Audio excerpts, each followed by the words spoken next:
Hello guys, so kick-update lang tayo dito sa may farm 777 natin, no? So ayan, mag-harvest na tayo. Try natin mag-withdraw today guys. Ganito lang mag-harvest. Check nyo lang lahat yan. Pag in-check nyo kasi isa lang ma-harvest. Pero pag tap nyo lang tong harvest, ayan, ma-harvest lahat yan. Tapos ito, mga corn kasi to guys, no? After 1 hour pa siya in 30 minutes, lalago. So, mamaya ako na-harvest yan. So ngayon, magtanim ulit tayo. Check nyo lang to para isang beses lang magtanim, no? Yan. Yun, nakapagtanim na. So, may natira ang 133 pesos. Try natin i-withdraw yan mamaya guys para check natin kung still paying pa ba tong Farm 77 application. So, ito nga pala guys ay play to earn, no? So, pwede ka mag-register dito at magtanim at mag-ipon ng pang-Gcash ninyo. Yan. Ganun lang siya kadali, no? Tapos sa task, kagandahan dito kapag nagtatapos ka ng mga task, may makukuha kang mga another earnings. Ayan, like ito, pag naka 60 crops ka, may 4 pesos plus energy. Yung energy gagamitin nyo dito sa mga task nila. For example, itong box na to, click nyo lang yung box na yan. So, may makukuha kayong ordinary land dyan, no? Kaya kahit hindi kayo mag-top up dito, ay kikita kayo dito. Pero mas okay na mag-top up at least 100 pesos lamang po. Then, willing to cashback din po tayo. PM nyo na lang po ako sa ating Telegram group, no? Nakalagay naman sa may pinned comment yan. Tapos, may weekly task din dito. Ayan. Dito ko nakukuha yung Redland natin. Kapag nag-upgrade ka ng Redland dito, guys, 100 pesos. 100 pesos siya. Pero dito may free. Ayan, sa weekly task, click nyo lang yan. Kapag nakaipon na kayo ng energy, click nyo yan. At meron na kayong Redland at makakapagtanim na kayo ng corn. Ito yung mga crops dyan sa mga bago. Ayan. Ayan. Pag ordinary land, ang mapatatanim nyo lang paddy. Pag Redland, corn. Pag black land na, potatoes. Ayan. So, meron ding nakukuhang black land dito sa may task. Ito, sa weekly task. Ito guys. So, may black land ka na, may 25 pesos ka pa. Kapag naka 100 ano ka, energy. Ayan, weekly task yan guys, no? Kaya kukunin natin yan. Tapos, ito yung naipon natin na black land dito sa may land upgrade. Ito guys. Ayan, tatlo na yung naipon natin. Tapos sa ordinary land, meron na akong times 15 na ordinary land voucher dito. Hindi ko na kasi nagagamit yan kasi nga, puno na yung ordinary land po natin. Ayan.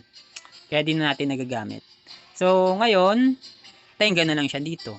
So, yung nagagamit na lang natin is itong red land and then yung black land na free nila. Kapag natapos nyo yung mga task po dito, no? Kaya kahit 100 lang yung tinapap nyo dito, makakapag-earning ka dito na malaki kasi nga may mga task na pwedeng tapusin at makakapag-earn ka po dito, no? Ganun lang siya kadali. Tapos, try na natin mag-withdraw. Check natin kung still paying. So, meron tayong 133 dyan. Click nyo lang tong farm. Ay, click lang natin tong deposit. Tapos sa gilid may withdraw dyan. So, nakalagay naman na yung Gcash natin. So, lagay ko lang, minimum withdrawal dito guys, 100 pesos. Then, anytime pwede ka pa mag-withdraw dito. So, ilalagay ko lang yung 130. Ayan. Tapos, done lang natin. Tapos, click withdraw lang natin guys. Wait to verify na lang yan. Ito na po yung mga na-withdraw natin. Ayan. 200, 105. So, bawi ko na yung diniposit kong 500 pesos dito kasi almost magwa 1k na din tong winidraw natin, no? Parang 200. 800 pa lang pala, no? Bawi ko na siya. So, parang mga 3 weeks pa lang ako nagpa-farm dito pero bawi ko na yung puhunan. Mabilis lang naman kasi mabawi yung puhunan mo dito na 100 pesos or 200 pesos. Basta, matyaga ka lang magtanim-tanim dito at mag-harvest. Ganun lang naman kadali, no? So, yun, nag-notify na po yung sa ating Gcash, yung 100 pesos. Check natin. Ayan, 127 pesos. Ayan siya guys, no? Na-receive na natin siya. So, ganun lang kadali mag-withdraw dito. Sobrang bilis lamang po, no? Legit na legit, paying na paying po itong Farm 77 application. At paniguradong tatagal pa to guys kasi meron silang casino application. Kung napapansin nyo naman, lahat ng casino application dito sa Pilipinas ay umaabot ng ilang taon. Yung iba umabot pa ng 5 years. Kaya paniguradong itong, Farm 77 application ay tatagal kasi meron siyang casino application. Naglaro na pala ako dito sa may Super Ace nila at nagpapanalo naman sila kapag bago ka pa lang, no? Pero kapag matagal ka nang naglalaro, palagi ka naglalaro ng Super Ace, hinay-hinay lang kasi kadalasan yun yung taktika nila sa unang taya, papanalunin ka, di ba? Pero kapag tumagal-tagal na, lagi ka naglalaro ng sugal, kadalasan mas lamang yung talo mo, no? So, hinay-hinay lang sa pagsusugal. Kaya mag-focus na lang dito sa may farm nila. So, para makapag-register, click nyo lang po yung link sa may baba, sa may pin comment, and then ilagay nyo po yung contact number nyo po dito. I-bind nyo po dyan sa point binding, no? para malagay po ninyo yung inyo pong contact number at makapag-register na po kayo dito, no? Ganun kadali lang naman siya, guys. Tapos meron dito mga gifts. Ayan. Sa gifts naman guys ay pupunta lang kayo sa Telegram group at kukuha kayo ng mga at pupunta kayo sa Telegram group po nila. Click nyo lang yan. Ayan. Tapos mararoute kayo dito. Join natin. So, yung member nito, almost 33.7 thousand subscriber na po, no? Sobrang dami na po ng member po nito. At ito po, guys, oh. Ayan, may mga, rewards, no? Ayan, tapos, ito yung group nila. Ito ba yun? Tama ito, guys. Dito sila nagbibigay ng mga code, no? Para ilalagay nyo yung code doon.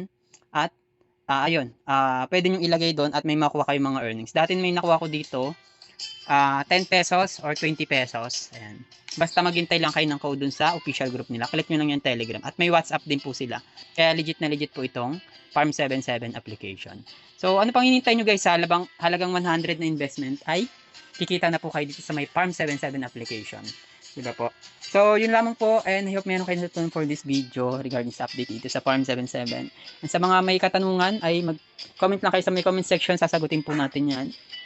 Then, like ko lang po pinapaalala sa mga vlog natin, always think twice, do your own research. And then, yung extra pera nyo lang po yung gagamitin niyo sa pag-invest. Yun lang po. Maraming salamat and God bless po. Bye-bye. Peace.